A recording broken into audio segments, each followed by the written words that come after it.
بسم اللہ الرحمن الرحیم۔ علوم اسلامیہ اختیاری بی اے برائے 3rd ایئر، پشاور یونیورسٹی کے جدید نصاب کے عین مطابق صفحہ نمبر 3، نصاب علوم قرآن حکیم ترجمہ و تفسیر، پارہ نمبر 30، عامہ موضوعاتی مطالعہ، توحید، رسالت، آخرت، ارکان اسلام اور اس کا فلسفہ، عدل و احسان، خلافت و امامت، تخلیق کائنات، جہاد، انسانی حقوق۔ نمبر 3، عربی زبان، طریقہ جدید، اسعاء العلوم، امین المصری، گرامر۔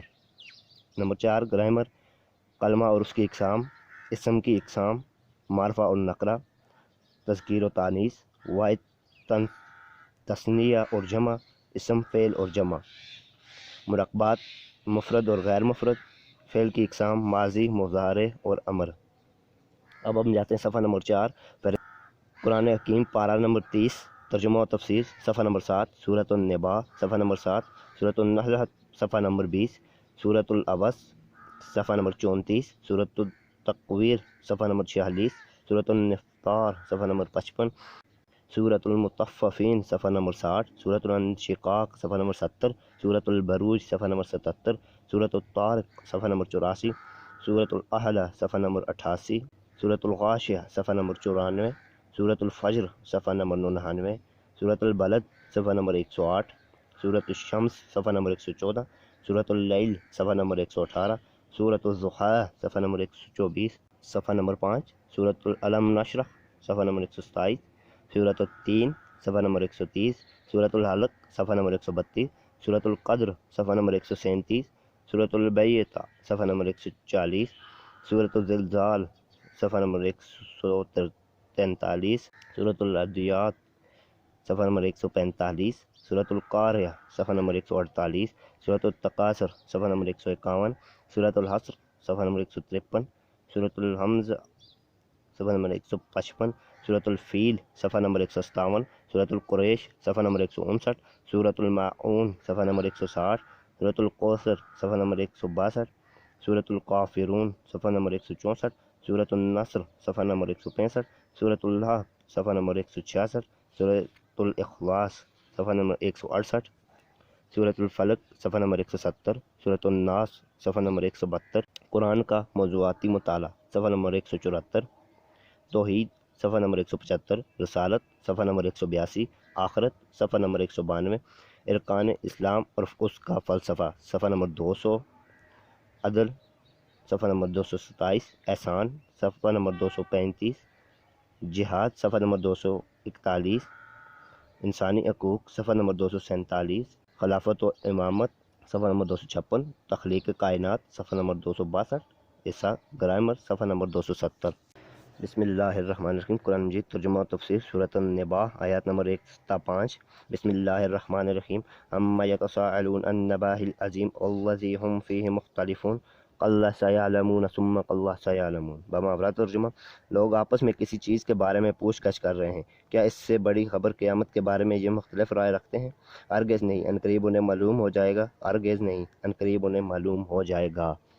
تشریح، لوگ کسی بات کا کھوئی لگانے اور کسی چیز کو تخلیق و تفتیش میں مشغول ہیں۔ کیا ان میں ایسی استعداد ہے کہ بہت زیادہ پوچھ گچھ کرنے سے وہ اس چیز کو سمجھ میں آ جائے؟ ہرگز نہیں۔ اس کا یہ مطلب بھی ہو سکتا ہے کہ کفار جو جواز رائے نکارہ و استظہار آپس میں ایک دوسرے سے نیز پیغمبر اور مومنین سے سوال کرتے ہیں کہ ہاں صاحب، وہ قیامت کب آئے گی؟ اتنی دیر کیوں ہو رہی ہے؟ ابھی کیوں نہیں آ جاتی؟ جانتے ہیں وہ کس چیز کی نسبت سوال کر رہے ہیں؟ صفحہ نمبر 8 ہیں، وہ بہت عظیم الشان چیز ہے جس کا علم ان کو عنقریب ہو جائے گا جب وہ اپنی آنکھ سے اس کے ہولناک مناظر دیکھیں گے۔ وہ بڑی خبر کے بارے میں پوچھتے ہیں۔ بڑی خبر سے مراد قیامت اور آخرت کی خبر ہے، جس کو اہل مکہ آنکھیں پھاڑ پھاڑ کر سنتے ہیں۔ اور پھر ہر محفل میں اس طرح شہ مگوئیاں ہوتی ہیں۔ وہ جب ایک دوسرے سے ملتے ہیں تو کہتے ہیں کہ بھائی، کبھی پہلے بھی تم نے سنا ہے کہ میرے مر کے کوئی دوبارہ زندہ ہوگا؟ کیا یہ ممکن ہے کہ گل سڑ کر جو ہڈیاں ریزہ ریزہ ہو جائیں گی، ان میں نئے سرے سے جان پڑ جائے گی؟ پہاڑ روئی کے گالوں کی طرح اڑنے لگیں گے، چاند، سورج اور تارے سب بجھ جائیں گے، اور دنیا کا نظام الٹ پلٹ ہو جائے گا۔ اس بڑی خبر کے بارے میں وہ خود اختلاف کر رہے ہیں۔ ان میں سے کوئی تو قیامت کو مانتا ہے اور کوئی اسے تسلیم کرنے کو تیار نہیں۔ کوئی کہتا ہے عذاب و ثواب کوئی چیز نہیں، کوئی کہتا ہے کہ نئی زندگی روح کے لیے ہے، جسم کے لیے نہیں، کوئی شک میں پڑا ہوا ہے۔ اس آیت میں ان تمام شبہات و اختلافات کے جواب میں اللہ تعالیٰ نے ارشاد فرمایا کہ یہ لوگ سمجھتے ہیں کہ قیامت نہیں آئے گی، ایسی بات ہرگز نہیں ہے، قیامت ضرور آئے گی۔ دنیا سے رخصت ہونے کے بعد اولناک مناظر ان کے سامنے آئیں گے اور ان پر عذاب واقع ہوگا، تب وہ جان لیں گے کہ قیامت کیا چیز ہے، ان پر اس کی حقیقت منکشف ہو جائے گی۔ اس آیت میں اللہ تعالیٰ نے تاکیداً پھر ارشاد فرمایا کہ جو لوگ سمجھ رہے ہیں یعنی قیامت نہیں آئے گی، ایسا ہرگز نہیں ہے، عنقریب ان کو پتہ چل جائے گا کہ قیامت ایک حقیقت ہے، یہی وہ وقت دور نہیں جب وہی چیز حقیقت بن کر ان کے سامنے آ جائے گی جس کے بارے میں یہ فضول باتیں کر رہے ہیں۔ اس وقت انہیں پتہ چل جائے گا کہ اللہ تعالیٰ رسول صلی اللہ علیہ وسلم نے جو خبر ان کو دی تھی وہ صحیح تھی، اور قیاس و گمان سے جو باتیں یہ بنا رہے تھے ان کی کوئی حقیقت نہیں تھی۔ صفحہ نمبر 9 آیات 6 تا 10۔ الم نجعل الارض مہادا والجبال اوتادا وخلقناکم ازواجا وجعلنا نومکم سباتا وجعلنا اللیل لباسا۔ بامحاورہ ترجمہ، کیا ہم نے زمین کو فرش نہیں بنایا اور پہاڑوں کو میخیں اور تمہیں مردوں اور عورتوں کے جوڑوں کی شکل میں پیدا کیا، اور تمہارے لیے نیند کو باعث سے سکون بنایا، اور ہم نے رات کو اوڑھنا پردہ بنایا۔ تشریح آیت نمبر 6۔ اس آیت میں ارشاد ربانی ہے کہ ہم نے زمین کو فرش بنایا۔ انسان زمین پر آرام و سکون کے ساتھ وقت گزارتا ہے، آرام کرتا ہے، کروٹیں بدلتا ہے، اپنے تمام کاروبار زمین پر انجام دیتا ہے۔ زمین کی حیات نے انسانی کے لیے تمام لوازمات پیدا فرمائے، اس کی ضرورت کی تمام چیزیں مہیا کی، اس کی خوراک کے لیے اناج پھل وغیرہ زمین سے پیدا فرمائے، پینے کے لیے پانی زمین سے نکالا، تیل گیس معدنیات زمین میں پیدا فرمائی تاکہ انسان ان سے فائدہ اٹھا سکے۔ آیت نمبر 7۔ اللہ تعالیٰ نے پہاڑوں کو میخیں بنایا، جس کسی چیز میں میخیں لگا دینے سے وہ چیز اپنی جگہ سے نہیں ہلتی، ایسے ہی ابتدا میں زمین جو کانپتی اور لرزتی تھی، اللہ تعالیٰ نے پہاڑ پیدا کر کے اس کے اضطراب اور کپ کپی کو دور کیا، گویا پہاڑ میخوں کا کام دیتے ہیں اور ان کی وجہ سے زمین کو سکون حاصل ہوا ہے۔ حدیث شریف میں آتا ہے کہ ابتدا میں زمین میں اضطراب تھا، اللہ تعالیٰ نے اس جگہ جگہ وزنی پہاڑ رکھ دیے تاکہ اس کا توازن درست ہو جائے اور یہ ہلنے نہ پائے۔ پہاڑوں کی تخلیق کا یہ بھی مقصد ہو سکتا ہے کہ پہاڑوں سے چشمے ابلتے ہیں۔ صفحہ نمبر 10۔ معدنیات حاصل ہوتی ہیں، جڑی بوٹیاں اور پتھر ملتے ہیں۔ آیت نمبر 8۔ اللہ تعالیٰ فرماتا ہے کہ ہم نے تمہیں جوڑے جوڑے پیدا فرمایا، جوڑے سے مراد مرد اور عورت کا جوڑا ہے، یعنی مرد کے سکون اور راحت کے لیے عورت کو اس کا جوڑا بنایا۔ ازواج سے مراد طرح طرح کے اشکال والے وغیرہ بھی ہو سکتے ہیں، اس سے مومن اور کافر، نیکی اور بدی کا جوڑا بھی ہو سکتا ہے۔ آیت نمبر 9۔ ارشاد ربانی ہے کہ ہم نے نیند کو تمہارے لیے آرام کا ذریعہ بنایا۔ انسان کو نیند کے ذریعے سکون آتا ہے۔ انسان کو دنیا میں کام کرنے کے قابل بنانے کے لیے نیند ضروری ہے۔ جب انسان کام کاج سے تھک جاتا ہے تو کچھ دیر سونے سے اس کی تھکاوٹ دور ہو جاتی ہے اور وہ تازہ دم ہو جاتا ہے۔ نیند بہت بڑی نعمت ہے، انسان کی ساری راحتوں کا مدار یہی ہے۔ امیر غریب جاہل عالم بادشاہ فقیر چھوٹے بڑے سب کو یہ دولت یکساں عطا ہوئی ہے۔ آیت نمبر 10۔ ارشاد ربانی ہے کہ ہم نے رات کو پردے کی چیز بنایا، یعنی ہم نے رات کو چھپانے کی چیز بنایا۔ جسے آدمی کپڑا اوڑھ کر اپنے بدن کو چھپاتا ہے، اسی طرح رات کی تاریکی مخلوق کی پردہ داری کرتی ہے، اور جو کام چھپانے کے لائق ہوں عموماً رات کے اندھیروں میں کیے جاتے ہیں۔ جب رات چھا جاتی ہے تو ہر چیز کو ڈھانپ لیتی ہے اور ہر چیز پرسکون ہو جاتی ہے۔ انسان، چرند پرند رات کو آرام کرتے ہیں۔ رات کو اس غرض کے لیے تاریک بنایا ہے کہ اس میں تم روشنی سے محفوظ رہ کر زیادہ آسانی کے ساتھ نیند کا سکون حاصل کر سکو۔ آیت نمبر 11 تا 16۔ وَجَعَلْنَا النَّهَارَ مَعَاشًا وَبَنَيْنَا فَوْقَكُمْ سَبْحًا شِدَادًا وَجَعَلْنَا سِرَاجًا وَهَّاجًا وَأَنزَلْنَا مِنَ الْمُعْصِرَاتِ مَاءً ثَجَّاجًا لِنُخْرِجَ بِهِ حَبًّا وَنَبَاتًا وَجَنَّاتٍ أَلْفَافًا۔ صفحہ نمبر 11۔ بامحاورہ ترجمہ، اور ہم نے دن کو معاش کا وقت بنایا اور تمہارے اوپر 7 مضبوط آسمان قائم کیے، اور ہم نے روشن اور گرم چراغ سورج بنائے اور بادلوں سے موسلادھار بارش برسائی تاکہ اس کے ذریعے سے غلہ سبزی اور گنے باغ اگاؤ۔ عزیز طلباء، یہ آڈیو ریکارڈنگ آپ کے لیے ہیومینیٹیرین ڈیولپمنٹ آرگنائزیشنز ایبٹ آباد کے زیر اہتمام کی گئی۔ ہیومینیٹیرین ڈیولپمنٹ آرگنائزیشنز ایبٹ آباد 2011 سے اپنی مدد آپ کے تحت صحت، تعلیم اور معاشی خود مختاری کے شعبوں میں بہتری کے لیے کوشاں ہے۔ ادارہ نے نہ صرف خیبر پختونخوا بلکہ ملک بھر کے نابینا طلباء کی تعلیمی مشکلات اور رکاوٹوں کو دور کرنے کے لیے ایف اے تا M A M S C کے نصابی کتب اور کورسز، جن میں علامہ اقبال اوپن یونیورسٹی کے کورسز بھی شامل ہیں، کو آڈیو ریکارڈنگ میں منتقل کرنے کا اہتمام کیا ہے تاکہ نابینا طلباء اعلیٰ تعلیم تک رسائی حاصل کر کے ملک و قوم کی ترقی و خوشحالی میں اپنا بھرپور کردار ادا کر سکیں۔ یہ تمام آڈیو ریکارڈنگز ادارہ کی ویب سائٹ کے ذریعے نابینا طلباء کو بالکل مفت فراہم کی جا رہی ہیں۔ ہیومینیٹیرین ڈیولپمنٹ آرگنائزیشنز ایبٹ آباد۔ ای میل HTOATD@gmail.com، ویب سائٹ HTORG.net، رابطہ نمبر 0345954138 یعنی 0345 95 41 838۔ تشریح: اللہ تعالیٰ فرماتا ہے کہ ہم نے دن کو ذریعہ معاش بنایا۔ جس طرح آرام کے لیے رات ضروری ہے، اس طرح معاش کے لیے دن کا ہونا ضروری ہے۔ عموماً کاروبار اور کمائی کے دھندے دن ہی میں کیے جاتے ہیں۔ معاش کے لیے جدوجہد اور دوڑ دھوپ کی ضرورت ہوتی ہے، جو روشنی میں ہی ہو سکتی ہے۔ اس لیے فرمایا کہ تمہاری راحت کو مکمل کرنے کے لیے ہم نے نہ صرف رات ہی بنائی بلکہ ایک روشن دن بھی بنایا، جس میں تم کاروبار کر کے اپنی معاشی ضروریات پوری کر سکو۔ آیت نمبر 12۔ ارشاد ربانی ہے کہ ہم نے 7 آسمان بنائے جو بہت مضبوط ہیں۔ اس قدر وقت گزر جانے کے باوجود آج تک ان میں کوئی رخنا نہیں پڑا۔ مضبوط کا لفظ اس معنی میں استعمال کیا گیا ہے کہ ان کی سرحدیں اتنی مضبوط ہیں کہ ان میں ذرا برابر تغیر و تبدل نہیں ہونے پاتا، اور ان سرحدوں کو پار کر کے عالم بالا کے بے شمار ستاروں اور سیاروں میں سے کوئی نہ ایک دوسرے سے ٹکراتا ہے اور نہ زمین پر آ گرتا ہے۔ آیت نمبر 13۔ اللہ تعالیٰ فرماتا ہے کہ ہم نے سورج بنایا جس میں روشنی اور گرمی دونوں وصف ہیں۔ یہ آسمان میں رکھا ہوا ہے، نہ اس میں پٹرول ڈالا جاتا ہے اور نہ ہی کوئی اور ایندھن، لیکن جب تک اللہ تعالیٰ اس کو قائم رکھنا چاہتا ہے یہ اسی طرح چمکتا دمکتا رہے گا اور حرارت و توانائی بہم پہنچاتا رہے گا۔ اس کی وجہ سے آیات قائم ہیں، فصلیں پکتی ہیں، سمندر کا پانی بہا بن کر اوپر اٹھتا ہے اور پھر بارش کی شکل میں برستا ہے۔ آیت نمبر 14۔ ارشاد ربانی ہے کہ ہم نے آسمان کی طرف سے نچرنے والے بادلوں کے ذریعے موسلادھار بارش برسائی۔ بادل پانی سے بھرے ہوتے ہیں، وہ ایک دوسرے سے ٹکراتے ہیں تو نچڑ جاتے ہیں، اور جتنا پانی اللہ تعالیٰ کو برسانا مقصود ہوتا ہے برس جاتا ہے۔ زیادہ بارش کی صورت میں سیلاب آ جاتا ہے، فصلیں تباہ ہو جاتی ہیں۔ صفحہ نمبر 12، آیت نمبر 15۔ اللہ تعالیٰ فرماتا ہے کہ پانی برسانے سے مقصود یہ ہے کہ اس سے ہم اناج اور سبزہ اگائیں۔ بارش بنات کی روحیدگی کا باعث بنتی ہے۔ جب بارش ہوتی ہے تو زمین سے گھاس اور دیگر بیل بوٹے اگ آتے ہیں، مختلف فصلیں اگتی ہیں، ہر جانب سبزہ ہی سبزہ ہوتا ہے۔ اگر بارش نہ ہو اور خشک سالی ہو تو اناج اور سبزہ بہت کم پیدا ہوتے ہیں اور قحط پڑنے کا اندیشہ رہتا ہے۔ آیت نمبر 16۔ اس آیت میں ارشاد ربانی ہے کہ جب بادلوں سے پانی برستا ہے گنے باغ اگتے ہیں، یعنی ایک ہی زمین میں مختلف قسم کے درخت اور باغ پیدا ہوتے ہیں۔ یہ سب ہماری قدرت کاملہ کی نشانیاں ہیں۔ آیت نمبر 17 تا 20۔ ان یوم الفصل کان میقاتا یوم ینفخ فی الصور فتأتون افواجا وفتحت السماء فکانت ابوابا وسیرت الجبال فکانت سرابا۔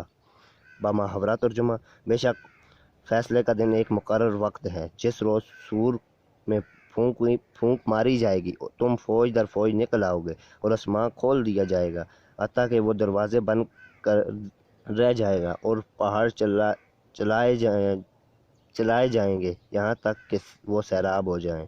تشریح: آیت نمبر 17۔ فیصلے کا دن سے مراد قیامت کا دن ہے۔ اس کا وقت متعین ہے جس پر یہ دنیا ختم ہو جائے گی۔ فیصلے کا دن وہ ہوگا جس میں نیک و بد الگ الگ کر دیے جائیں گے، کسی قسم کا اشتراک و اجتماع باقی نہیں رہے گا۔ ایسا امتیاز و اختراق من جدائی اس دنیا میں نہیں ہو سکتا، کیونکہ یہاں رہتے ہوئے زمین، آسمان، سورج، چاند، رات، دن، بارش، کھیت اور بیوی بچے تمام نیکو اور بدو میں مشترک ہیں۔ صفحہ نمبر 13۔ ہر کافر اور مسلم اس سامان سے یکساں فائدہ اٹھاتا ہے۔ اس کے لیے ضروری ہے کہ یوم الفصل ایک دن موجودہ نظام عالم کے لیے ختم کیے جانے کے بعد ہوں۔ ان کا تعین اللہ کے علم میں ٹھہرا ہوا ہے۔ آیت نمبر 18۔ ارشاد ربانی کا جس دن سور پھونکا جائے گا، یہ سور 2 دفعہ پھونکا جائے گا۔ پہلی پھونک پر تمام جاندار موت کی طاری ہو جائیں گے، یہ سارا نظام دھرم برہم ہو جائے گا، یہ فنا کا سور ہوگا۔ جب دوسری دفعہ سور پھونکا جائے گا تو تمام مردے زندہ ہو جائیں گے اور پھر ان کا محاسبہ ہوگا۔ حدیث شریف میں آتا ہے کہ صحابہ کرام رضی اللہ تعالیٰ عنہ نے حضور اکرم صلی اللہ علیہ وآلہ وسلم سے سور کے بارے میں دریافت کیا تو آپ صلی اللہ علیہ وآلہ وسلم نے فرمایا کہ سور کو ایک سینگ کی مانند سمجھو، جس کا ایک کنارہ باریک اور دوسرا پھیلا ہوتا ہے۔ حضرت اسرافیل علیہ السلام سور کے باریک کنارے میں پھونک ماریں گے جو کھلے دہانے سے پھیلے گی، دوسری یہ سور کے وقت سارے عالم کے اگلے پچھلے انسان اپنے رب کے سامنے فوج در فوج، غول کے غول یا جھنڈ کے جھنڈ حاضر ہوں گے۔ حضور اکرم صلی اللہ علیہ وآلہ وسلم نے ارشاد فرمایا کہ قیامت کے روز لوگ 3 فوجوں میں تقسیم ہوں گے۔ ایک فوج ان لوگوں کی ہوگی جو پیٹ بھرے ہوئے، لباس پہنے ہوئے، سواریوں پر سوار میدان حشر میں آئیں گے۔ دوسری فوج پیادہ لوگوں کی ہوگی جو چل کر میدان میں آئیں گے۔ تیسری فوج ان لوگوں کی ہوگی جن کو گھسیٹ کر میدان حشر میں لایا جائے گا۔ آیت نمبر 19۔ اس دن حالت یہ ہوگی کہ آسمان کھول دیا جائے گا اور دروازے نظر آئیں گے، جس طرح دیوار پھٹ جاتی ہے اور دریچے نظر آتے ہیں۔ اس کا نتیجہ یہ ہوگا کہ ساتوں آسمان سے اوپر جنت اور عرش الہی نظر آنے لگیں گی، یعنی آج جو چیز آسمان کے پار نظر نہیں آتی اس دن دکھائی دیں گے۔ اس روز عالم بالا میں کوئی بندش اور رکاوٹ باقی نہیں رہے گی، اور ہر طرف سے ہر آفت سماوا اس طرح ٹوٹی پڑی رہے گی کہ معلوم ہوگا کہ گویا اس کے آنے کے لیے سارے دروازے کھلے ہیں، اس کو روکنے کے لیے کوئی دروازہ بھی بند نہیں رہا۔ آیت نمبر 20۔ پہاڑوں کے چلنے اور سراب بن کر رہ جانے کا مطلب یہ ہے کہ پہاڑ جو آج ثبات و قرار ہیں، مثال کے بطور مثال پیش کیے جاتے ہیں، دیکھتے ہی دیکھتے اپنی جگہ سے اکھڑ کر اڑیں گے اور پھر ریزہ ریزہ ہو کر اس طرح پھیل جائیں گے کہ جہاں پہلے کبھی پہاڑ تھے وہاں ریت کے وسیع میدانوں کے سوا کچھ نہ ہوگا۔ صفحہ نمبر 14۔ بالکل سیراب کی طرح جو دور سے پانی کی طرح چمکتا ہوا نظر آتا ہے مگر حقیقت میں کچھ نہیں ہوتا، قریب پہنچتے ہی نظر سے جاتا رہتا ہے۔ عزیز طلبہ، یہ آڈیو ریکارڈنگ آپ کے لیے ہیومینیٹیرین ڈیولپمنٹ آرگنائزیشن ایبٹ آباد کے ذریعے اہتمام کی گئی۔ ہیومینیٹیرین ڈیولپمنٹ آرگنائزیشن ایبٹ آباد 2011 سے اپنی مدد آپ کے تحت صحت، تعلیم اور معاشی خود مختاری کے شعبوں میں بہتری کے لیے کوشاں ہے۔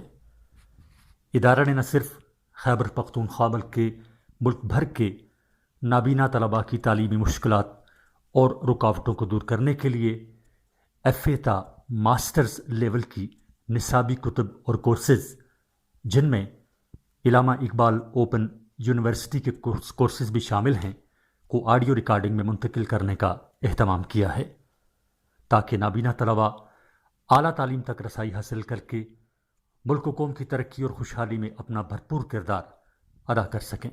یہ تمام آڈیو ریکارڈنگز نابینا طلباء کو بالکل مفت فراہم کی جا رہی ہیں۔ نابینا طلباء کے علاوہ دیگر طلباء بھی اس تعلیمی سہولت سے استفادہ کر سکتے ہیں۔ ہیومینیٹیرین ڈیولپمنٹ آرگنائزیشن ایبٹ آباد، ای میل HDOATD@gmail.com، ویب سائٹ HDORG.net، رابطہ نمبر 03459541-838 یعنی 0345 9541 838۔ صفحہ نمبر 14 جاری ہے۔ آیات 21 تا 25۔ ان جہنم کانت مرصادا للطاغین مآبا لسبسین فیہا احقابا لا یذوقون فیہا بردا ولا شرابا الا حمیما وغساقا۔ بامحاورہ ترجمہ: بے شک دوزخ ایک گھات ہے، سرکشوں کا ٹھکانہ ہے جس میں وہ مدتوں پڑے رہیں گے، وہ اس کے اندر گرم پانی اور زخمیوں کی پیپ کے سوا کسی ٹھنڈک اور پینے کے قابل کسی چیز کا مزہ نہ چکھیں گے۔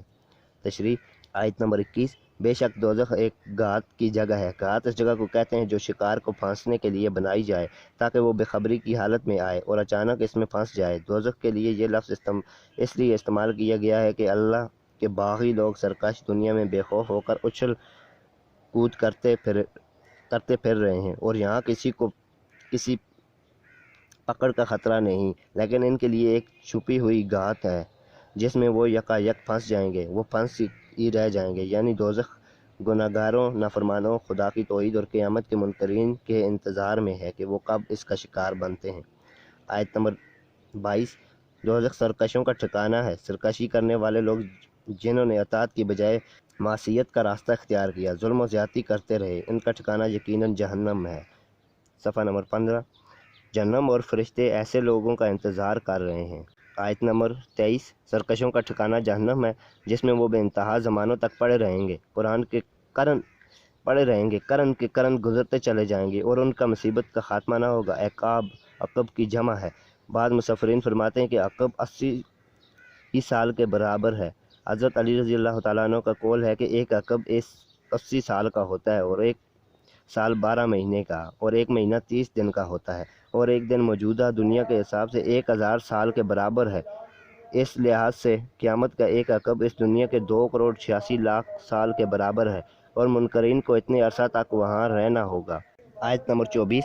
اس قیام کے دوران ان سرکش لوگوں کو جہنم میں گرم پانی اور پیپ کے سوا نہ تو کسی ٹھنڈک کا مزہ چکھنے کو ملے گا اور نہ پینے کو کوئی چیز ملے گی جس سے اس کی پیاس بجھ سکے، یعنی جہنم میں انہیں نہ تو ٹھنڈک نصیب ہوگی اور نہ پینے کے لیے کوئی مشروب یا خوشگوار چیز ملے گی۔ آیت نمبر 25۔ جہنم میں انہیں پینے کے لیے کھولتا ہوا پانی اور زخموں سے بہنے والی پیپ ملے گی۔ پیپ سخت بدبودار ہوگی۔ حدیث شریف میں آتا ہے کہ دوزخ کی اس پیپ کا ایک ڈول بھر کر اگر دنیا میں پھینک دیا جائے تو اس کی بدبو سے کوئی چیز کھانے پینے کے قابل نہیں رہے گی، یہ بدبو ناقابل برداشت ہوگی۔ دوزخی گرم پانی کو پینے کی کوشش کریں گے تو اس کے ایک گھونٹ آنتوں کو کاٹ کر رکھ دے گا، پھر ٹھیک ہوں گے، دوبارہ پینے کی کوشش کریں گے، پھر یہی حال ہوگا۔ آیات 26 تا 30۔ جزاء وفاقا انہم کانوا لا یرجون حسابا وکذبوا بآیاتنا کذابا وکل شیء احصیناہ کتابا فذوقوا فلن نزیدکم الا عذابا۔ صفحہ نمبر 16۔ بامحاورہ ترجمہ۔ یہ ان کے کرتوتوں کا پورا بدلہ ہے۔ وہ کسی عذاب کی توقع نہ رکھتے تھے اور مسکرا کر ہماری آیتوں کو جھٹلاتے تھے، اور ہم نے ہر چیز گن گن کر لکھ دی ہے۔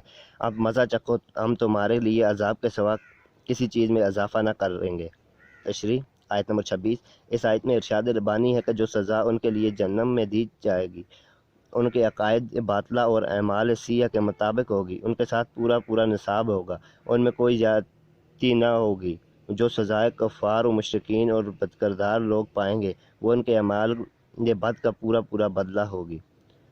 آیت نمبر 27۔ یہ سخت سزائیں اس لیے دی جا رہی ہیں کہ دنیا میں وہ یہ سمجھتے ہوئے زندگی بسر کرتے رہیں کہ کبھی وہ وقت نہیں آنا جب انہیں اللہ کے سامنے حاضر ہو کر اپنے اعمال کا حساب دینا ہوگا۔ وہ آخرت کے حساب کی کتاب کی توقع ہی نہ رکھتے تھے۔ ان لوگوں کا نہ محاسبے کی توقع تھی اور نہ ہی یہ اس سے خوف کھاتے تھے۔ آیت نمبر 28۔ سزا کی دوسری وجہ یہ تھی کہ انہوں نے انبیاء کی تکذیب کی، قیامت اور محاسبے کی تکذیب کی، اللہ کی آیتوں کو جھٹلایا۔ وہ کہتے تھے کہ تم جھوٹ کہتے ہو، اللہ تعالیٰ نے کوئی شریعت نازل نہیں کی، کوئی قیامت نہیں آئے گی۔ اللہ تعالیٰ نے اپنے انبیاء کے ذریعے ان کی ہدایت کے لیے جو آیات بھیجی تھیں انہیں ماننے سے قطعی انکار کر دیا، وہ ان کو جھوٹ قرار دیتے تھے۔ آیت نمبر 29۔ اس آیت میں اللہ تعالیٰ فرماتے ہیں کہ ہمارے پاس ہر چیز کا ریکارڈ موجود ہے، ہم نے ہر چیز گن گن کر رکھی ہوئی ہے، یعنی ان کے اقوال و افعال، نیک و بد عمل، ان کی حرکات و سکنات، حتیٰ کہ ان کی نیتوں اور خیالات اور مقاصد تک کا ریکارڈ ہم تیار کرتے جا رہے تھے۔ کوئی بھی چیز چھوٹی ہوئی نہ تھی۔ وہ بے وقوف خیال کرتے تھے کہ وہ اپنی مرضی اور خواہش سے جو چاہیں کرتے رہیں، اس کی پاس پرست کرنے والا کوئی نہیں۔ آیت نمبر 30۔ اس آیت میں ارشاد ربانی ہے کہ اب اس عذاب کا مزہ چکھو۔ اس آیت میں کفار و مشرکین، منکرین و بدکردار لوگوں سے خطاب ہے۔ یہ تمہارے اعمال کا بدلہ ہے، یہ تمہارے ہاتھوں کا آگے بھیجا ہوا توشہ ہے۔ اللہ تعالیٰ اپنے بندوں سے زیادتی نہیں کرتا۔ صفحہ نمبر 17۔ ارشاد ہے کہ ہم تمہارے لیے عذاب کے سوا کسی چیز کا اضافہ نہیں کریں گے۔ جس طرح تم تکذیب اور انکار میں بڑھتے چلے گئے اور اگر بے اختیار موت نہ آتی تو ہمیشہ بڑھتے ہی چلے جاتے۔ اب جہنم میں پڑے عذاب کا مزہ چکھتے رہو، ہم بھی عذاب بڑھاتے ہی جائیں گے جس میں کبھی کمی نہ ہوگی۔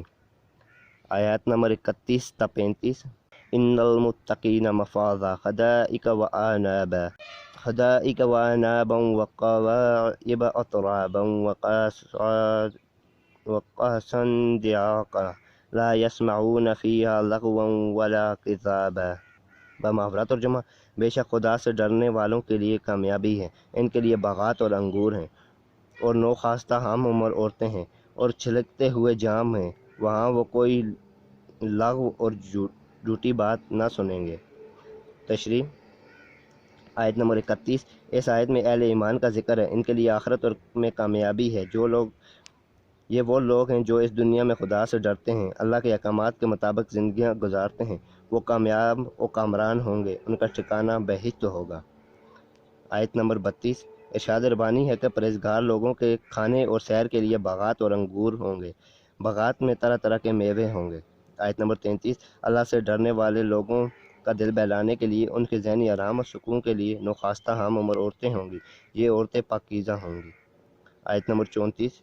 جنتیوں کے لیے لبریز پیالے ہوں گے، انہیں شراب طہور سے نوازا جائے گا، یہ گندی اور نشہ آور شراب نہ ہوگی بلکہ ایسی عمدہ شراب ہوگی جس سے سرور حاصل ہوگا۔ صفحہ نمبر 18۔ ان لوگوں نے دنیا میں سختیاں برداشت کیں، صبر و شکر کا دامن تھاما، دنیاوی نعمتوں سے محروم رہے، اس کے بدلے میں انہیں شراب طہور کے جام حاصل ہوں گے، دھاک بھرے ہوئے پیالے کو کہتے ہیں جو انہیں حاصل ہوں گے۔ جنتی جنت میں کوئی لغو یا جھوٹی بات نہیں سنیں گے، وہاں جھوٹ و فریب نہ ہوگا، کوئی بیہودہ بات چیت نہ ہوگی بلکہ ہر طرف خیر و برکت کی باتیں ہوں گی، کوئی گالی گلوچ، تمسخر اور استہزاء یا ذلت و رسوائی والی بات نہیں سنی جائے گی۔ جنت سب بری چیزوں سے پاک ہوگی، یہ جنت والوں کے لیے انعامات ہوں گے، کوئی کسی سے جھگڑا نہیں کرے گا۔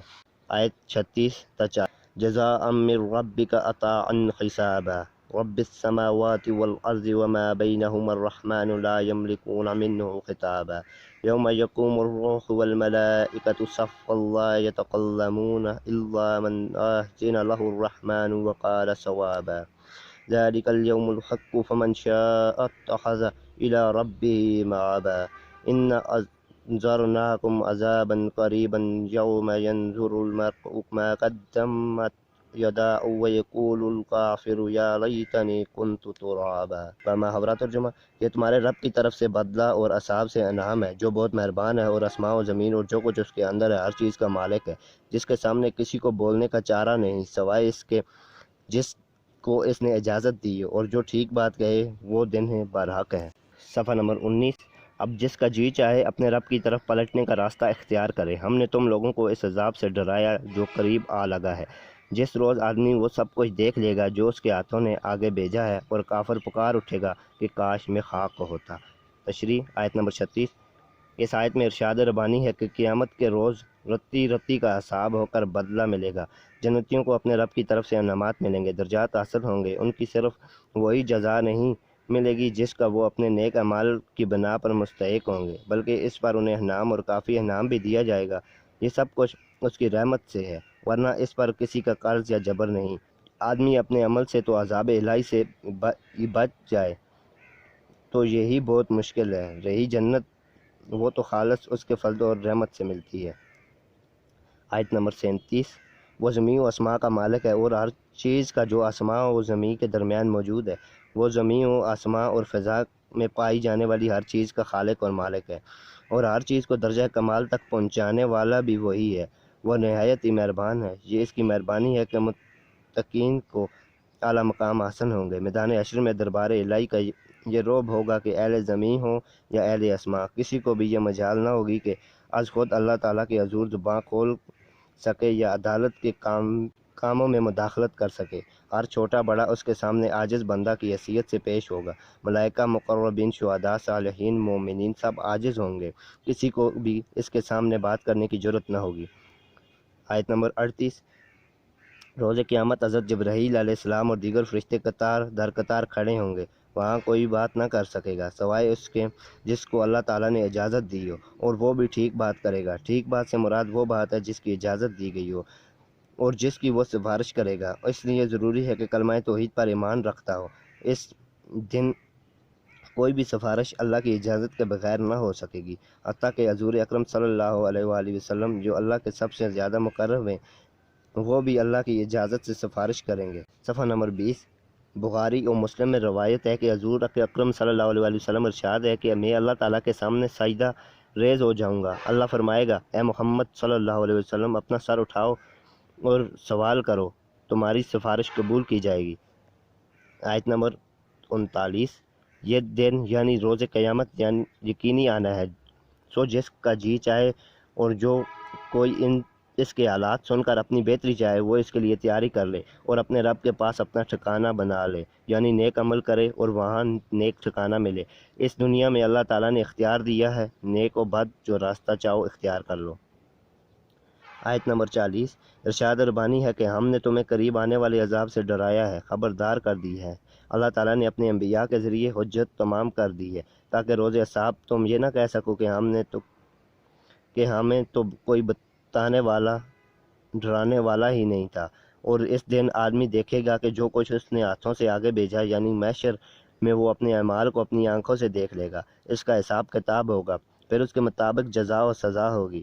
اس دن کفار کی یہ حالت ہوگی کہ کہیں گے کہ کاش ہم بھی مٹی ہوتے تاکہ حساب کتاب نہ ہوتا اور جہنم کی سزا سے بچ جاتے۔ سورۃ النازعات، بسم اللہ الرحمن الرحیم، آیت 1 تا 6۔ والنازعات غرقا والناشطات نشطا والسابقات سبقا والسابقات سبقا فالمدبرات امرا یوم ترجف الراجفہ۔ بمحاورہ ترجمہ، صفحہ نمبر 21۔ قسم ہے ان فرشتوں کی جو جان سختی سے نکالتے ہیں اور جو آسانی سے نکال دیتے ہیں اور تیزی سے تیرتے ہیں، پھر حکم بجا لانے میں سبقت کرتے ہیں، پھر معاملات کا انتظام چلاتے ہیں جس دن کانپنے والی کانپے گی۔ تشریح آیت نمبر 1۔ اللہ تعالیٰ فرماتا ہے کہ قسم ہے ان فرشتوں کی جو کافروں کی جان سختی سے نکالتے ہیں۔ اس سے مراد یہ ہے کہ عذاب کے فرشتے ہیں، وہ کافر کی روح سختی کے ساتھ کھینچ نکالتے ہیں۔ اس سختی سے مراد روحانی سختی اور تکلیف ہے۔ یہ ضروری نہیں کہ دیکھنے والوں کو بھی اس سختی کا احساس ہو۔ بسا اوقات یہ بھی دیکھا جاتا ہے کہ کافر کی روح بظاہر آسانی سے نکلتی ہے، مگر یہ آسانی ہمارے دیکھنے میں ہے۔ جو سختی اس کی روح پر ہو رہی ہے اس کو کون دیکھ سکتا ہے؟ وہ تو اللہ ہی کو معلوم ہے۔ حدیث شریف میں آتا ہے کہ فرشتے بعض بدکار آدمیوں کی جان کھینچ کر نکالتے ہیں جس میں انہیں بڑی تکلیف ہوتی ہے۔ آیت نمبر 2۔ اور فرشتے مسلمانوں کی روح آسانی سے نکالتے ہیں۔ فرشتے مومن کی روح قبض کرتے ہیں، وقت شدت نہیں کرتے۔ وہ مومن کی جان اس طرح نکالتے ہیں جس طرح کوئی گرہ آرام سے کھولی جاتی ہے۔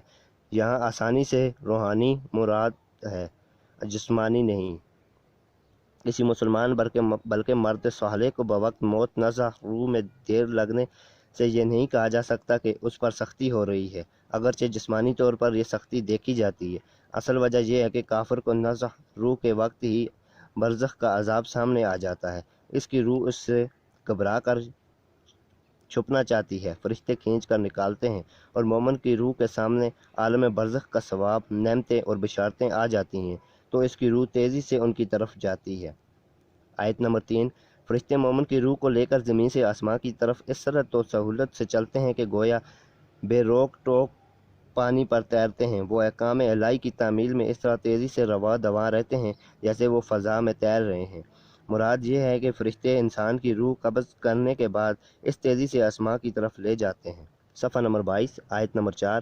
فرشتے حکم الہی سے روح کو اچھے اور برے ٹھکانے پر پہنچانے میں سبقت اور عجلت سے کام لیتے ہیں۔ نیک روح کو لے جانے کے لیے فرشتے ایک دوسرے سے آگے بڑھنے کی کوشش کرتے ہیں۔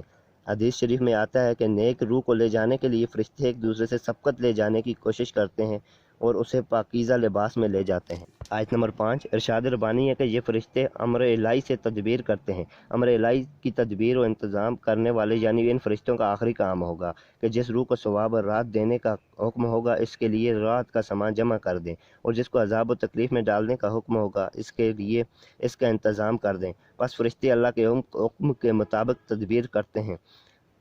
آیت نمبر 6۔ اس آیت میں اللہ تعالیٰ فرماتے ہیں کہ جب پہلا سور پھونکا جائے گا تو یہ زمین کانپ اٹھے گی، زمین اور اس کی ہر چیز تباہ ہو جائے گی، آسمان دریچے بن جائے گا۔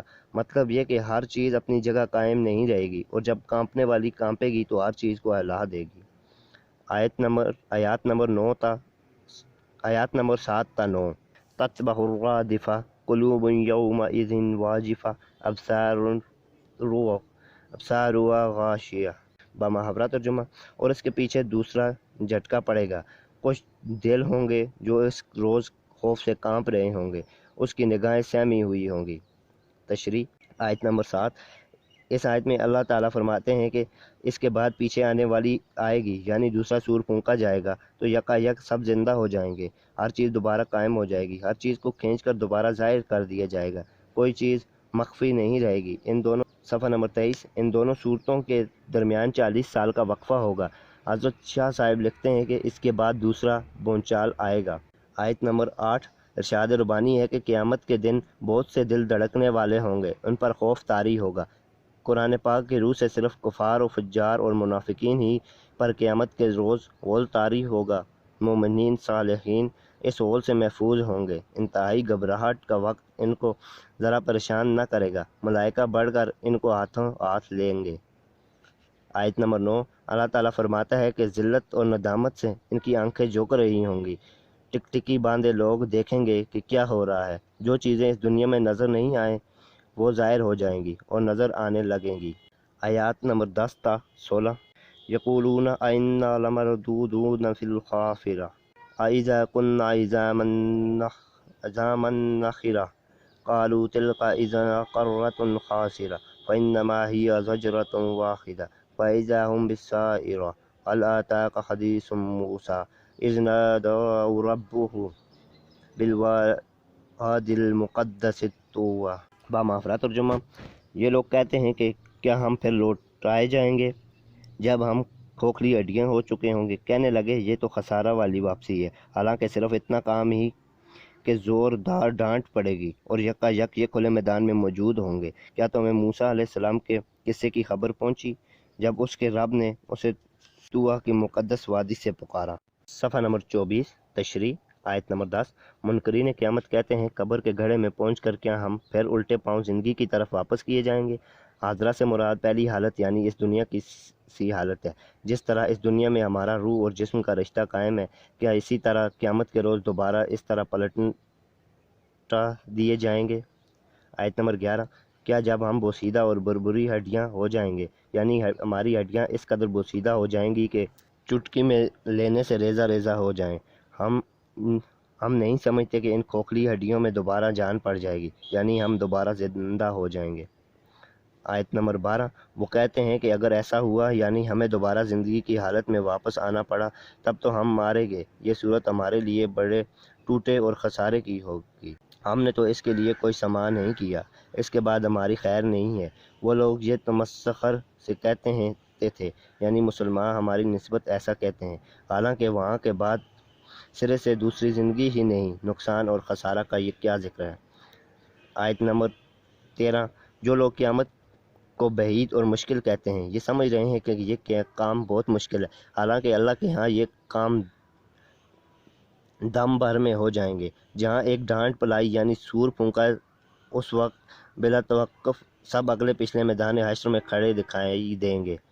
آیت نمبر 14 اللہ تعالیٰ فرماتا ہے کہ بس ایک سختی آواز یعنی سور پھونکنے کے ساتھ ہی تمہاری خاک یا راکھ خاک کہیں پڑی ہو ہر طرف سے سمٹ کر اپنی جگہ جمع ہو جائے گی اور تم یکا یک اپنے آپ کو زمین کی پیٹھ پر زندہ موجود پاؤ گے اور سب میدان حشر میں جمع ہو جاؤ گے۔ آیت نمبر 15 کیا آپ کے پاس موسیٰ علیہ السلام کی بات نہیں پہنچی جب حضرت موسیٰ علیہ السلام کے وہم و گمان میں بھی نہ تھا کہ ان نبوت سے سرفراز کیا جائے گا؟ حضرت موسیٰ علیہ السلام کا وطن مصر تھا، قبطی کا واقعہ بھی مصر میں ہوا۔ جب دو آدمی آپس میں لڑ رہے تھے، موسیٰ علیہ السلام نے مظلوم کو ظالم سے بچانے کے لیے اس کو موقع مارا جس سے وہ مر گیا۔ فرعون اور اس کی قوم کو اس بات پر سخت غصہ تھا، پس موسیٰ علیہ السلام نے فرعون کا ملک چھوڑ دیا اور مدین چلے گئے اور حضرت شعیب علیہ السلام کی تربیت میں رہے۔ صفحہ نمبر 25 اور ان کی بیٹی سے نکاح کیا۔ 10 سال بعد حضرت موسیٰ علیہ السلام نے اپنی والدہ سے ملنے کا ارادہ کیا اور حضرت شعیب علیہ السلام سے اجازت لے کر چل پڑے، اور آپ کی بیوی آپ کے ساتھ تھیں، وہ عاملہ تھیں۔ راستے میں انہیں درد ہوا، حضرت موسیٰ علیہ السلام آگ کی تلاش میں نکلے مگر آگ نہ ملی اور نبوت مل گئی۔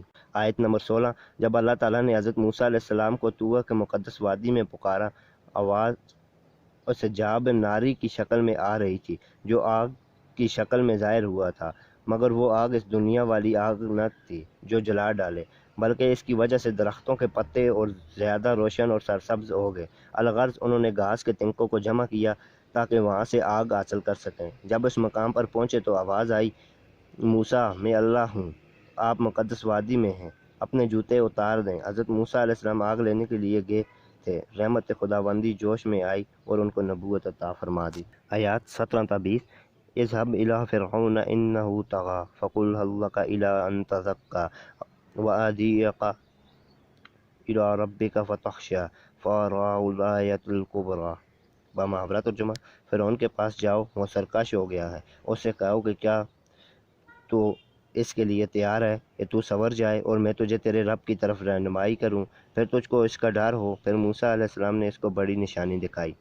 تشریح آیت نمبر 17۔ اس آیت میں اللہ تعالیٰ نے موسیٰ علیہ السلام کو حکم دیا کہ فرعون کے پاس جاؤ۔ صفحہ نمبر 26۔ اس نے بڑی شرارت اختیار کی ہے۔ فرعون حد سے تجاوز کر چکا تھا، وہ خالق اور خلق دونوں کے مقابلے میں سرکشی کر رہا تھا۔ خالق کے مقابلے میں سرکشی سے مراد ہے کہ اس نے اپنی رعیت کو جمع کر کے اعلان کیا کہ میں تمہارا سب سے بڑا رب ہوں، اور خلق کے مقابلے میں اس کی سرکشی یہ تھی کہ اس نے اپنی مملکت کے باشندوں کو مختلف گروہ میں بانٹ رکھا تھا، وہ کمزور طبقوں پر سخت ظلم و ستم کرتا تھا۔ آیت نمبر 18۔ اللہ تعالیٰ نے موسیٰ علیہ السلام کو حکم دیا کہ فرعون کے پاس جا کر اس سے کہو کہ کیا تجھ کو اس بات کی خواہش ہے کہ تو درست ہو جائے اور پاکیزگی اختیار کرے۔ یہاں تزکی کا لفظ آیا ہے۔ تزکی سے مراد اندرونی اور بیرونی پاکیزگی ہے۔ قرآن میں تزکی کا لفظ کئی جگہ آیا ہے اور اس سے مراد اسلام قبول کرنا ہے، پس مقصد یہ تھا کہ فرعون اسلام لے آئے۔ آیت نمبر 19۔ موسیٰ علیہ السلام نے فرعون سے کہا کہ میں تیرے رب کی طرف تیری رہنمائی کروں تاکہ تیرے دل میں اس کا خوف پیدا ہو۔ اس کا مطلب یہ ہے کہ جب تو اپنے رب کو پہچان لے گا تو تجھے معلوم ہو جائے گا کہ تو اس کا بندہ ہے، مراد آزار نہیں، تو لازماً تیری دل میں اس کا خوف پیدا ہوگا، اور خوف خدا ہی وہ چیز ہے جس پر دنیا میں آدمی کے رویے کے صحیح ہونے کا انحصار ہے۔ خدا کی معرفت اور اس کے خوف کے بغیر کسی پاکیزگی کا تصور نہیں کیا جا سکتا۔ اس آیت سے معلوم ہوتا ہے کہ حضرت موسیٰ علیہ السلام کی بعثت کا مقصد فرعون کی اصلاح بھی تھا، محض بنی اسرائیل کو فرعون کی قید سے چھڑانا ہی نہ تھا۔ آیت نمبر 20۔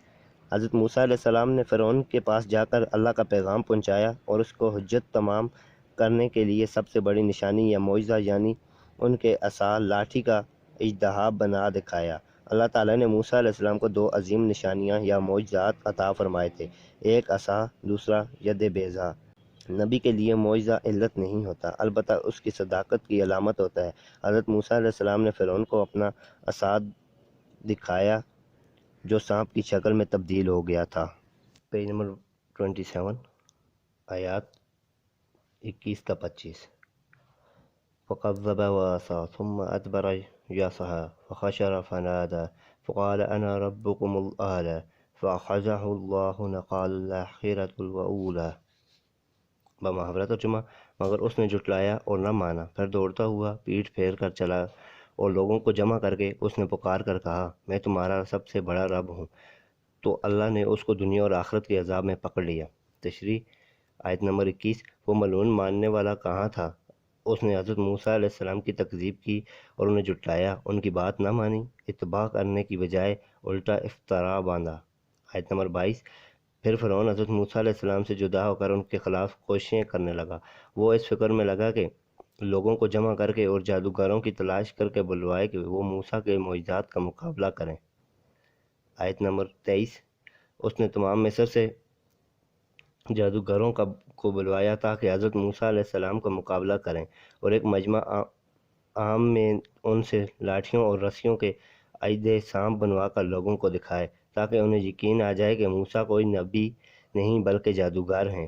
لیکن اس کی یہ چال کامیاب نہ ہوئی، تمام جادوگروں نے شکست کھا کر تسلیم کر لیا کہ یہ جادو نہیں بلکہ معجزہ ہے۔ آیت نمبر 24۔ فرعون نے اپنے حواریوں کو جمع کیا اور پھر ان کے سامنے بلند آواز میں تقریر کی اور کہا کہ تمہارا رب تو میں ہوں، میرے علاوہ کوئی اور معبود نہیں۔ حضرت موسیٰ خواہ مخواہ اللہ کی توحید کی دعوت دے رہے ہیں۔ پھر فرعون کا یہ دعویٰ قرآن مجید میں کئی مقامات پر بیان کیا گیا ہے۔ ایک موقع پر اس نے حضرت موسیٰ علیہ السلام سے کہا، اگر تم نے میرے سوا کسی اور کو خدا بنایا تو میں تمہیں قید کر دوں گا۔ صفحہ نمبر 28، آیت نمبر 25۔ پس اللہ تعالیٰ نے اسے آخرت اور دنیا کے عذاب میں پکڑ لیا، یعنی اس کو دنیا اور آخرت دونوں مقامات پر عبرتناک سزا ملی۔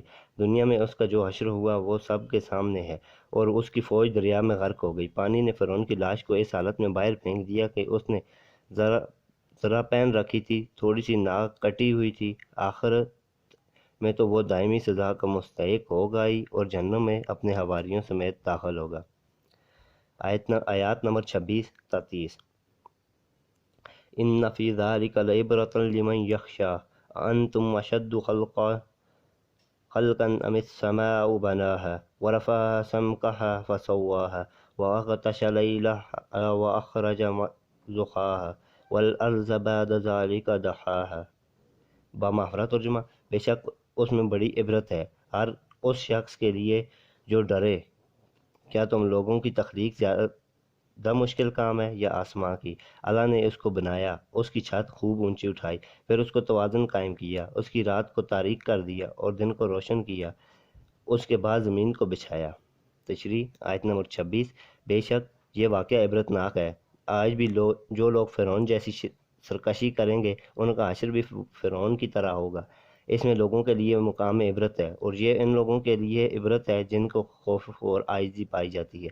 جن لوگوں کے دلوں میں خوف اور عاجزی نہیں، انہیں عبرت حاصل نہیں ہوتی۔ یہ پہلے لوگوں کے واقعات میں کفر و شرک کا راستہ اختیار نہیں کرنا چاہیے۔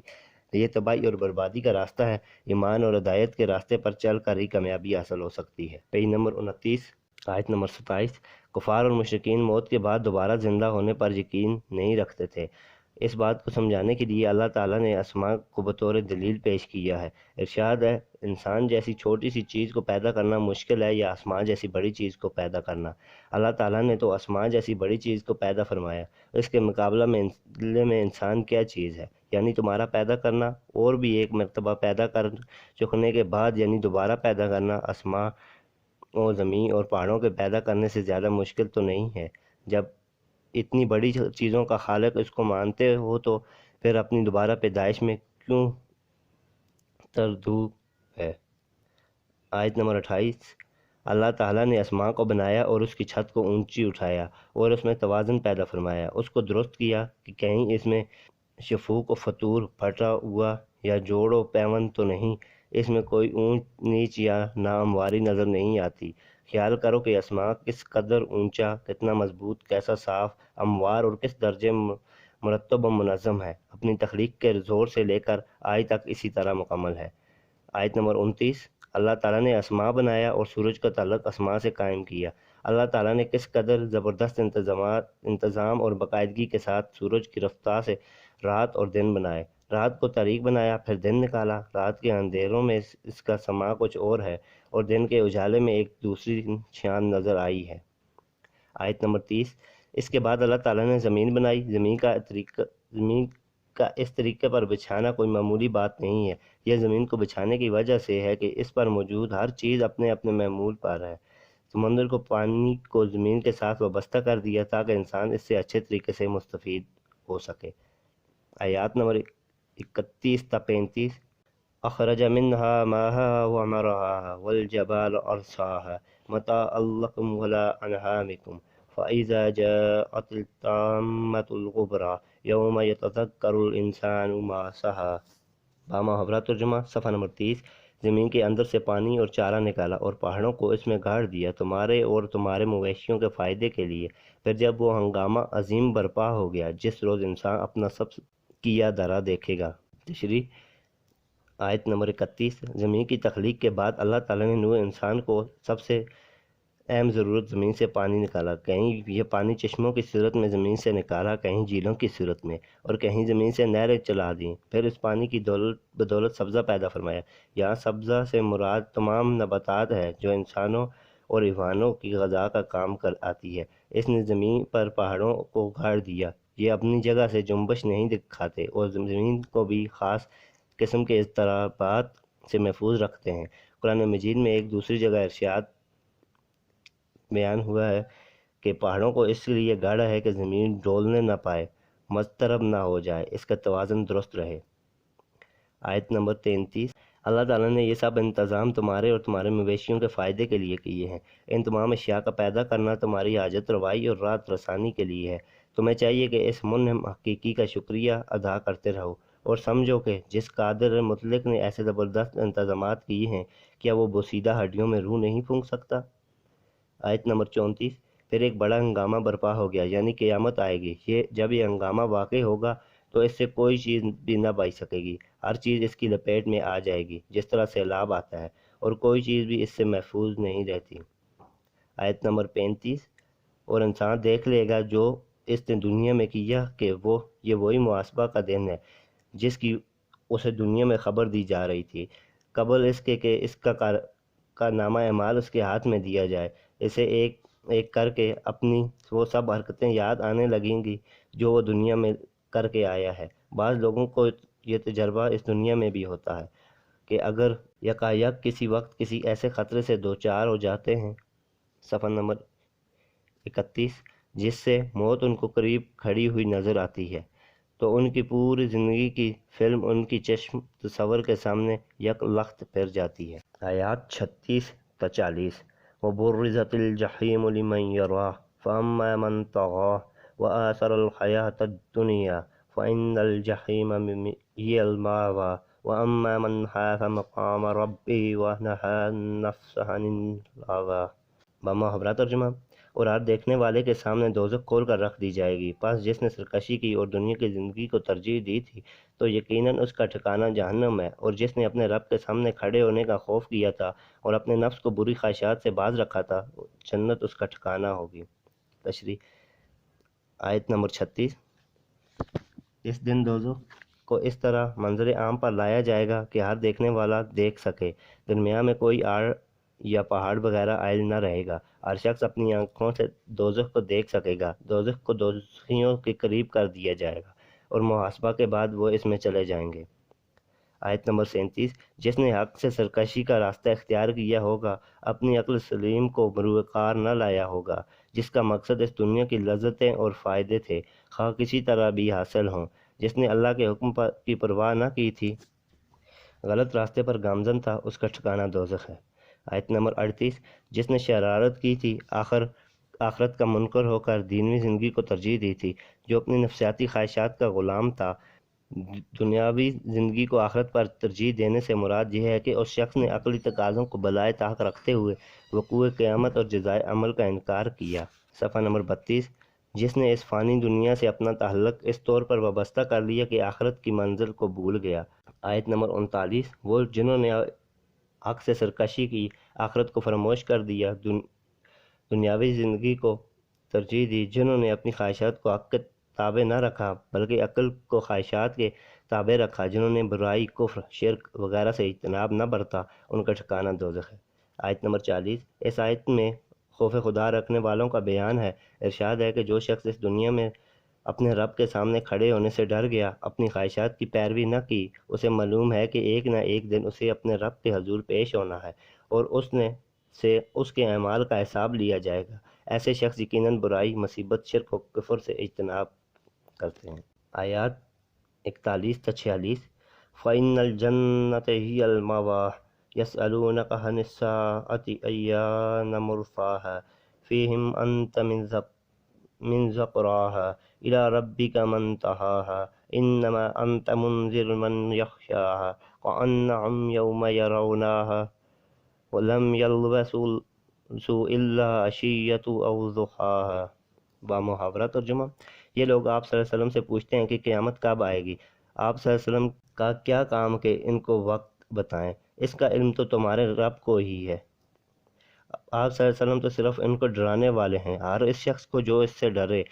جس روز یہ لوگ اسے دیکھ لیں گے تو انہیں یوں محسوس ہوگا کہ دنیا میں بس ایک دن کے پچھلے پہر یا اگلے پہر تک ٹھہرے ہیں۔ تشریح: آیت نمبر 41، اس آیت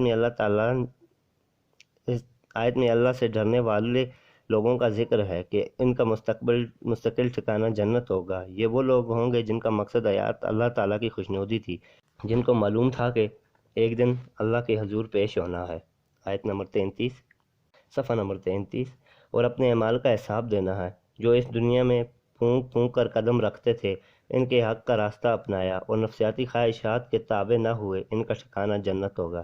آیت نمبر 42، کفار مکہ رسول کریم صلی اللہ علیہ وآلہ وسلم سے یہ سوال بار بار کرتے تھے کہ قیامت کب واقع ہوگی، ایان مرساہا، کہ وہ کب قائم ہوگی، اور رسا کا لفظی معنی جہاز کا لنگر انداز ہونا ہے۔ جب جہاز کو کسی جگہ ٹھہرانا مقصود ہوتا ہے تو اس کو لنگر سمیت پھینک دیے جاتے ہیں جس سے وہ ٹک جاتا ہے، اور رسا کے معنی گاڑ کے بھی ہیں۔ قرآن مجید میں آتا ہے کہ اللہ تعالیٰ نے پہاڑوں کو گاڑ دیا۔ اس طرح قیامت کے لنگر انداز ہونے یا گاڑ جانے نے سے مراد اس کا برپا ہونا ہے۔ کفار مکہ کا مقصد قیامت کی آمد کا وقت اور تاریخ معلوم کرنا نہ ہوتا تھا، بلکہ اس کا مذاق اڑانا ہوتا تھا۔ آیت نمبر 43۔ اس آیت میں ارشاد ربانی ہے کہ آپ صلی اللہ علیہ وآلہ وسلم کو اس کے ذکر سے کیا واسطہ، یعنی آپ صلی اللہ علیہ وآلہ وسلم اس کے وقوع ہونے کا کیا علم ہو سکتا ہے۔ اس کا وقت ٹھیک معین کر کے بتلانا آپ صلی اللہ علیہ وسلم کا کام نہیں، آپ تو ڈرانے والے ہیں۔ آیت نمبر 44۔ قیامت کب آئے گی اس کا علم تو صرف اللہ تعالیٰ کو ہی ہے، اس کے علاوہ کسی دوسرے کو اس بات کا علم نہیں۔ آپ صلی اللہ علیہ وآلہ وسلم زیادہ سے زیادہ قیامت کی نشانیاں اور اس کی پیش آنے والے واقعات سے خبردار کر سکتے ہیں۔ اللہ تعالیٰ نے قیامت کے وقت واقع ہونے کے وقت کے متعلق کسی نبی مقرب کو بھی خبردار نہیں کیا۔ صفحہ نمبر 33 جاری ہے۔ آیت نمبر 45۔ اس آیت میں اللہ تعالیٰ نے حضور اکرم صلی اللہ علیہ وسلم سے مخاطب ہے، ارشاد ہے کہ اے نبی صلی اللہ علیہ وآلہ وسلم، آپ صلی اللہ علیہ وآلہ وسلم خوف خدا رکھنے والے لوگوں کو ڈرانے والے ہیں۔ نبی کا کام ڈرا دینا اور آگاہ کر دینا ہے کہ اس قسم کے واقعات پیش آنے والے ہیں، سنبھل جاؤ اور اس مشکل وقت کے لیے اس وقت تیاری کر لو۔ آیت نمبر 46۔ یہ لوگ جو جلدی مچا رہے ہیں اور بار بار پوچھتے ہیں کہ قیامت کب آئے گی، یہ سمجھ لیں کہ جس روز قیامت کو اپنی آنکھوں سے دیکھ لیں گے تو ان کو ایسا معلوم ہوگا کہ گویا دنیا میں صرف ایک دن کے آخری حصے یعنی پچھلے پہر یا اس کے اول حصے یعنی اگلے پہر رہے ہیں۔ اسی دن انہیں زندگی اس قدر چھوٹی محسوس ہوگی کہ وہ سمجھیں گے کہ ہم نے دنیا میں ایک پورا دن بھی نہیں گزارا۔ صفحہ نمبر 34۔ سورۃ العبسہ، آیات 1 تا 4۔ بسم اللہ الرحمن الرحیم۔ عبس وتولی ان جاءہ الاعمی وما یدریک لعلہ یزکیٰ او یذکر فتنفعہ الذکریٰ۔ محاورہ ترجمہ: تیوری چڑھائی اور منہ موڑ لیا اس بات پر کہ اس کے پاس ایک نابینا آیا۔ آپ صلی اللہ علیہ وآلہ وسلم کو کیا خبر کہ شاید وہ سدھر جاتا یا نصیحت مان لیتا، اور نصیحت کرنا اس کو نفع پہنچاتا۔ شان نزول: ایک روز حضور اکرم صلی اللہ علیہ وآلہ وسلم مکہ کے کفار سرداروں کو دین کی تبلیغ کرنے اور سمجھانے میں مصروف تھے کہ حضرت عبداللہ ابن ام مکتوم نابینا اور پکے مسلمان تھے، مجلس میں داخل ہوئے۔ انہیں معلوم نہ ہو سکا کہ حضور اکرم صلی اللہ علیہ وآلہ وسلم کسی دوسرے سے مشغول گفتگو ہیں۔ انہوں نے حضور اکرم صلی اللہ علیہ وسلم کو آواز دینی شروع کر دی اور ایک آیت پڑھوانے کا سوال کیا اور اس کا فوری جواب دینے پر اصرار کیا۔ حضور اکرم صلی اللہ علیہ وآلہ وسلم کو یہ ناگوار خاطر گزرا اور آپ صلی اللہ علیہ وآلہ وسلم نے حضرت عبداللہ سے رخ پھیر لیا اور مکہ کے رؤساء سے اپنی گفتگو جاری رکھی۔ آپ صلی اللہ علیہ وآلہ وسلم کا خیال تھا کہ اگر ان کو سمجھ میں بات آ گئی تو یہ اسلام کے لیے زیادہ فائدہ مند ہوگا۔ مجلس کے خاتمہ پر یہ آیت نازل ہوئی جس میں آپ صلی اللہ علیہ وآلہ وسلم کے طرز عمل کو ناپسندیدہ قرار دے کر ہدایت کی گئی۔ تشریح: آیت نمبر 1 اور 2۔ ارشاد ربانی ہے کہ تم نے تیوری چڑھائی، ادھر توجہ نہ دی اور منہ پھیر لیا اس وجہ سے کہ تمہارے پاس ایک اندھا شخص آیا ہے۔ صفحہ نمبر 35۔ حالانکہ اندھے کو نظر انداز نہیں کرنا چاہیے بلکہ وہ زیادہ توجہ کا مستحق ہے۔ اس جگہ قرآن کریم نے صیغہ خطاب کے لیے بجائے صیغہ غائب اختیار کیا ہے، جس میں خطاب کی حالت میں بھی رسول اکرم صلی اللہ علیہ وآلہ وسلم کا اکرام ملحوظ رکھا گیا ہے، اور صیغہ غائب اختیار کر کے یہ ابہام کیا کہ جیسے یہ کام کسی اور نے کیا ہو۔ اشارہ اس طرف ہے کہ یہ کام آپ صلی اللہ علیہ وآلہ وسلم کی شایان شان نہیں۔ آیت نمبر 3 تا 4۔ ان آیات میں حضور اکرم صلی اللہ علیہ وآلہ وسلم سے براہ راست خطاب ہے۔ ارشاد ہے کہ آپ صلی اللہ علیہ وآلہ وسلم کو کیا معلوم کہ وہ نابینا آپ صلی اللہ علیہ وآلہ وسلم کی تعلیم سے پوری طرح سدھر جاتا، پاک ہو جاتا، اس کو نزکیہ حاصل ہو جاتا۔ یہاں آپ صلی اللہ علیہ وآلہ وسلم کو بتایا جا رہا ہے کہ داعی حق کی نگاہ میں حقیقی اہمیت کس چیز کی ہونی چاہیے اور کس کی نہ ہونی چاہیے۔ آپ صلی اللہ علیہ وآلہ وسلم کا دھیان اس طرف نہیں گیا کہ یہ صحابی جو کچھ دریافت کر رہا ہے اس کا اثر یقینی ہے اور غیروں سے گفتگو کا اثر موہوم۔ اس آیت کا صیغہ غائب کو اختیار کیا گیا ہے جس کا مقصد حضور اکرم صلی اللہ علیہ وآلہ وسلم کی تکریم اور دلجوئی ہے۔ اگر خطاب کا صیغہ استعمال ہوتا تو یہ شبہ ہو سکتا تھا کہ اس طرز عمل کو ناپسندیدگی ترک خطاب کا سبب بنی، جو حضور صلی اللہ علیہ وآلہ وسلم کے لیے ناقابل برداشت رنج و الم ہوتا۔ آیات 5 تا 10۔ اما من استغنی فانت له تصدی وما علیک اللہ یزکی واما من جاءک یسعی وهو يغشى فأنت حنوت لها۔ بمحاورہ ترجمہ، وہ جو پرواہ نہیں کرتا سو تو اس کو فکر میں ہے، حالانکہ اگر وہ نہ سدھرے تو تم پر کچھ الزام نہیں، اور وہ جو تمہارے پاس دوڑ کر آتا ہے اور وہ دوڑتا ہے اس سے تم بے رخی برتتے ہو۔ صفحہ نمبر 36۔ تشریح آیات 5 تا 6۔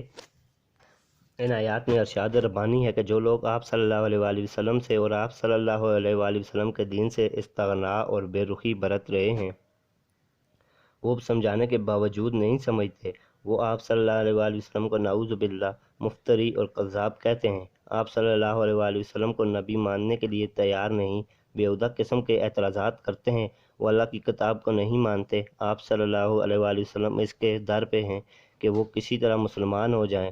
آپ صلی اللہ علیہ وآلہ وسلم کے خیال میں اگر وہ یہ بات مان لیں تو یہ اسلام کا فروغ کا باعث ہوگا۔ آیت نمبر 7۔ اس آیت میں اللہ تعالیٰ حضور اکرم صلی اللہ علیہ وآلہ وسلم سے مخاطب ہیں، ارشاد ہے کہ اللہ کی طرف سے آپ صلی اللہ علیہ وسلم پر کوئی الزام نہیں کہ یہ مغرور اور شیخی باز آپ صلی اللہ علیہ وسلم کی ہدایت سے درست کیوں نہ ہوئے۔ آپ صلی اللہ علیہ وآلہ وسلم کا فرض دعوت و تبلیغ تھا اور آپ صلی اللہ علیہ وآلہ وسلم ادا کر چکے اور کر رہے ہیں۔ ان لاپرواہ متکبروں کی فکر میں اس قدر انہماک کی ضرورت نہیں کہ سچے طالب اور مخلص ایماندار توجہ سے محروم ہو جائیں۔ آیت نمبر 8۔ اس آیت میں ارشاد ربانی ہے کہ جو شخص دین حق کا طالب ہے اور دوڑتا ہوا طالب علم دین کے لیے آتا ہے وہ بہت اہم ہے، داعی حق کے لیے وہ قیمتی آدمی ہے، اس کی طرف اسے توجہ کرنی چاہیے، کیونکہ اس دعوت کا اصل مقصد بندگان خدا کی اصلاح ہے اور دوڑ کر آنے والے کا حال بتا رہا ہے۔ اگر اسے نصیحت کی جائے تو وہ اصلاح قبول کرے گا، جو کچھ وہ دریافت کر رہا ہے اس کا اثر یقینی ہے۔ آیت نمبر 9۔ ارشاد ہے کہ وہ خدا سے ڈرنے والا ہے اور راہ راست کی تلاش میں ہے، یا اسے ڈر لگ رہا ہے کہ آپ صلی اللہ علیہ وسلم کی ملاقات میسر ہو یا نہ ہو، پھر وہ اندھا ہے، کوئی ہاتھ پکڑنے والا نہیں، اندیشہ ہے کہ کہیں راستہ میں ٹھوکر لگے یا کسی چیز سے ٹکرا جائے، یا یہ سمجھ کر کہ آپ صلی اللہ علیہ وآلہ وسلم کے پاس جا رہا ہے دشمن اس کو ستانے لگے۔ آیت نمبر 10۔ اللہ تعالیٰ فرماتے ہیں کہ وہ شخص جو دوڑ کر آتا ہے اور ڈرتا ہے، آپ صلی اللہ علیہ وآلہ وسلم اس کی طرف توجہ نہیں دیتے اور بے رخی برت رہے ہیں، حالانکہ وہ ایسے لوگوں سے امید ہو سکتی ہے۔ صفحہ نمبر 37۔ کہ ہدایت سے منقطع ہوں گے اور اسلام کے کام آئیں گے کہ یہی نابینا بزرگ ذرا پہنے اور جھنڈا ہاتھ میں لیے جنگ قادسیہ میں شریک تھے اور اسی محرکہ میں شہید ہوئے۔ آیات 11 تا 16۔ قال انها تذکرۃ فمن شاء ذکر فی صحف مکرمہ مرفوعۃ مطہرہ بأیدی سفرہ کراما بررہ۔ بمحاورہ ترجمہ، ہرگز نہیں، یہ تو ایک نصیحت ہے، قرآن جس کا جی چاہے اس کو پڑھے، یہ ایسے صحیفوں میں درج ہے کہ جو مکرم ہیں، بلند مرتبہ ہیں، پاکیزہ ہیں، معزز اور نیک کاتبوں کے ہاتھوں میں رہتے ہیں۔ تشریح آیات 11 تا 12۔ اس آیت میں اللہ تعالیٰ فرماتے ہیں یہ تو ایک نصیحت ہے، جس کا جی چاہے اس کو پڑھے اور جس کا جی چاہے نہ پڑھے۔ اسلام میں خبر نہیں، اگر متکبر اغنیاء قرآن نہ پڑھیں اور اس کی نصیحت پر کان نہ دھریں تو اپنا ہی برا کریں گے۔ قرآن کو ان کی کچھ پرواہ نہیں، اور نہ آپ صلی اللہ علیہ وآلہ وسلم کو اس درجے ان کے در پہ ہونے کی ضرورت ہے۔ ایک عام نصیحت تھی جو کر دی گئی، جو اپنا فائدہ چاہے اس کو پڑھے اور سمجھے، اور جو کفر کرے گا وہ سزا بھگتنے کے لیے تیار رہے۔ آیات 13 تا 14۔ کیا ان مغروروں اور سرپھروں کے ماننے سے قرآن کی عزت و وقت ہوگی؟ قرآن تو وہ ہے جس کی آیتیں بلند مرتبہ اور نہایت معزز صاف ستھرے ورقوں میں لکھی ہوئی ہیں، لوح محفوظ میں مکتوب ہیں۔ یہاں صحف سے مراد لوح محفوظ ہے، وہ اگرچہ ایک ہی ہے مگر اس کا صیغہ جمع صحف سے تعبیر اس لیے کیا گیا ہے کہ اس میں سب صحائف آسمانی لکھے ہوئے ہیں، یا اس لیے کہ فرشتے اپنے صحیفے اس سے نقل کرتے ہیں۔ صفحہ نمبر 38۔ قرآن پاک کی ہر صورت صحیفہ ہے، یہ ہر قسم کی آمیزش سے پاک ہے، اس میں خالص حق کی تعلیم دی گئی ہے، اور زمین پر مخلص ایماندار بھی اس کے اوراق نہایت عزت و احترام اور تقدس کے ساتھ اونچی جگہ پر رکھتے ہیں۔ آیات 15 تا 16۔ یہ ایسے لکھنے والوں کے ہاتھوں میں ہے جو بزرگ اور بڑے نیک ہیں، ان میں فرشتے، کرامن کاتبین، انبیاء علیہ السلام اور ان کا وحی لکھنے والے حضرات شامل ہوں گے۔ وہاں فرشتے اس کو لکھتے ہیں اور اسی کا موافق وہی اترتی ہے، اور یہاں بھی اس کو لکھنے اور جمع کرنے والے دنیا کے بزرگ ترین پاک باز نیکوکار اور فرشتے سے بندے ہیں، جنہوں نے ہر قسم کی کمی بیشی، تعریف و تبدیل سے اس کو پاک رکھا۔ دنیا میں جن کے پاس یہ قرآن آتا ہے ان کا بھی فرض ہے کہ وہ بھی پاک ہو کر اس کو لیں۔ ان کو چاہیے کہ وہ خدائی سفیر بن کر اس پاکیزہ کتاب کا پیغام دوسروں تک پہنچائیں۔ یہ کام صرف پاکیزہ اخلاق کے حاملین ہی انجام دے سکتے ہیں، لہٰذا جو شخص نور ایمان سے منور ہے اس پر اچھے اثرات مرتب ہوں گے۔ آپ صلی اللہ علیہ وآلہ وسلم اس کی طرف توجہ دیں، اور جو کوئی اعتراض کرتا ہے اس کی طرف متوجہ ہونے کی چنداں ضرورت نہیں۔ آیات 17 تا 20۔ قتل الانسان مقفرہ من ای شیء خلقہ من نطفۃ خلقہ فقدرہ ثم السبیل یسرہ۔ بامحاورہ ترجمہ: مارا جائے انسان کیسا ناشکرا ہے، اللہ تعالیٰ نے اسے کس چیز نے پیدا فرمایا، اس کو ایک نطفہ سے پیدا کیا، پھر اس کو اندازہ پر رکھا، پھر اس کی راہ آسان کر دی۔ تشریح آیت نمبر 17۔ ایسے شخص پر خدا کی مار وہ کیسا ناشکرا ہے، یعنی وہ شخص تباہ کرنے کے لائق ہے جس نے قرآن مجید جیسی نعمت کی قدر نہ کی اور اللہ کا حق نہ پہنچایا۔ صفحہ نمبر 39۔ جو کفر و شرک پر مصر ہے، قرآن پاک سے روگردانی کرتا ہے، جو انسان کو اس کے حقوق و فرائض سے آگاہ کرتا ہے، اسے توحید اور ایمان کی دولت سے مالا مال کرتا ہے، اعلیٰ اخلاق کی تعلیم دیتا ہے، انسان کے لیے لازم ہے کہ اللہ تعالیٰ کی نعمتوں کا شکر ادا کرے، کفران نعمت نہ کرے۔ قرآن پاک ایک بہت بڑی نعمت ہے۔ آیت نمبر 18۔ انسان کو ایک قطرہ آب سے پیدا کیا جو ناپاک اور نجس ہوتا ہے، اگر کپڑے پر لگ جائے تو اس سے نفرت ہوتی ہے اور اس کو دھونا پڑتا ہے، جس میں حسن و شعور، حسن و جمال اور عقل و ادراک کچھ نہ تھا۔ اس کو ایک خاص انداز سے اور بڑی حکمت سے بنایا۔ اس کے قد و قامت اور جسامت، اس کی شکل و صورت اور اعضاء کے طول و عرض اور جوڑ بند، ہاتھ، پاؤں، ناک وغیرہ کی تخلیق میں ایسا اندازہ قائم فرمایا کہ یہ سب کچھ اللہ تعالیٰ نے اپنی مہربانی سے عطا فرمایا۔ آیت نمبر 19۔ اللہ تعالیٰ نے انسان کو بنایا، اس کے ہاتھ پاؤں وغیرہ سب اعضاء ایک خاص اسلوب اور اندازے سے رکھے، کوئی چیز یوں ہی بے تکی، بے ڈھنگی، خلاف حکمت نہیں رکھ دی۔ آیت نمبر 20۔ حق تعالیٰ نے اپنی حکمت بالغہ سے انسان کی تخلیق ماں کے پیٹ کے 3 اندھیروں اور محفوظ مقام میں فرمائی ہے کہ جس کے پیٹ میں یہ سب کچھ ہو رہا ہے اس کو بھی اس کی تفصیل کی کچھ خبر نہیں۔